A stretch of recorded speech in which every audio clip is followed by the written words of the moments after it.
Welcome दोस्तों। आप देख रही है रहस्यमय कहानी। मैं आपका दोस्त दीपक कुमार आप सभी को स्वागत करता हूं आज की कहानी में। तो दोस्तों, आज की कहानी का शीर्षक है धनबाद की भूतिया मालगाड़ी। मगर इससे पहले आप अगर हमारे चैनल को अभी तक सब्सक्राइब नहीं किया तो कर ले, साथ ही बेल आइकन को भी जरूर प्रेस कर ले ताकि आने वाली हर वीडियो की नोटिफिकेशन आपको जल्दी ही मिल जाए। तो चलिए बढ़ते हैं आज की कहानी की ओर।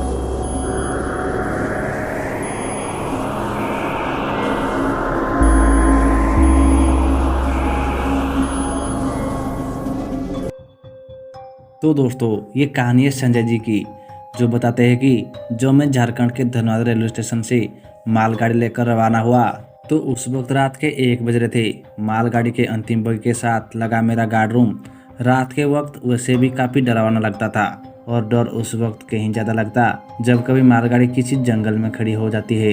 अभी हम लंगे पहाड़ों से गुजरते हुए घने बड़े जंगल को पार कर रहे थे और मालगाड़ी भी अपने पूरी रफ्तार में थी कि तभी अचानक ही ट्रेन की स्पीड कम होने लगी। तभी मैं गार्ड रूम से बाहर निकला ये देखने के लिए कि कहीं सिग्नल रेड तो नहीं हो गया, मगर देखने पर पता चला कि सिग्नल तो ग्रीन है। तभी मुझे लगा कि शायद कोई खराबी आ गई होगी, शायद किसी डिब्बे का एयर पाइप फट गया होगा।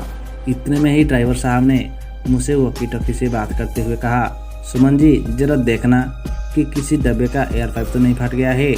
ड्राइवर के कहे अनुसार मैं मालगाड़ी के डिब्बों को एक एक कर जांच करने लगा, क्योंकि ये मालगाड़ी 58 डिब्बों वाली थी, जो मुझे सभी डिब्बों को चेक करने में अभी बहुत समय लगने वाला था। रात के समय इस तरह मालगाड़ी की डिब्बों को जांच करना आसान काम नहीं था, जब वो मालगाड़ी जंगल की बीचों बीच खड़ी हो।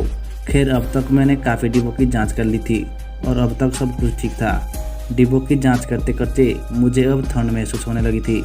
मुझे लगा कि शायद ये ठंड घने जंगल की वजह से हो रही है। फिर जब मैं आगे डिब्बों की ओर बढ़ा तो ठंड से मेरी कपकपाने छूटने लगी और साथ ही मेरे रमटे भी खड़ी हो गई। मुझसे ये समझ नहीं आ रहा था कि सच में इतनी ठंड है या सिर्फ मुझे ही लग रही है। खैर, इतने ठंड होने के बावजूद भी मैं बाकी डिब्बों की जांच करने के लिए आगे की ओर बढ़ा और अगले डिब्बे की जांच करने के लिए नीचे की ओर झुका। मैं उस डिब्बों को जांच करके उतर ही रहा था कि मुझे कुछ दिखा।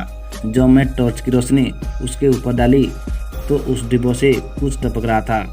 मैंने उसे जब करीब से देखा तो वो खून था। फिर मैंने ऊपर की ओर देखा जहाँ से खून टपक रहा था। जो मैंने देखा तो मैंने पाया कि वहाँ पर एक इंसान का धड़ फंसा हुआ है जो कि फड़क रहा था। फिर उसी वक्त मैंने अपने ड्राइवर को इन्फॉर्म करते हुए कहा कि कोई ट्रेन के चपेट में आ गया है जिसका धड़ नीचे फंसा हुआ है। इस पर ड्राइवर ने कहा कि अच्छा ठीक है, आप रुको, हम आते हैं। फिर जब मैंने बात करने के बाद वापस उस धड़ की ओर देखा तो वो वहाँ पर नहीं था। मैं ये देखकर हैरान था कि भला ऐसे कैसे हो सकता है कि तभी मैंने पीछे से एक आवाज़ आई। मैं बिना सोचे समझे वहाँ से चीखते हुए भागा।